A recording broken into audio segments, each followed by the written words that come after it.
темекі шеккім келіп кетті ғой. Ана балада бар шығар. Сенде темекі бар ма? Жоқ. Мә онда. Кішкене болған яқ тезесің. Ол кішкентай ғой. Оған ешқашан тиісуші болма енді. Жарайды. Достым, олар рас айтады. Ендігі бұлай қайталамайын. Кет бар. Мен де олар қосылсам екен. Жарайды, әлгі балаға барайын. Мені кешіріңдерші, өтініш. Бізде емес. Мына баладан сұра. Жарайды. Өзің маған тиіспеші. Жоқ, мен саған тиісу үшін емес, дос болу үшін келдім. Мені кешірші. Сендер де мені кешіріңдер, өтініш.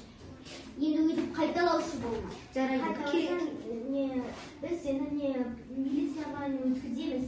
Видеоны көрсетеміз біз. Біз бұндаға қарсымыз. Ол дұрыс айтады. Жарайды, бұлай екінші қайталамайын. Балалардың өзінің дайындаған жұмыстары ғой.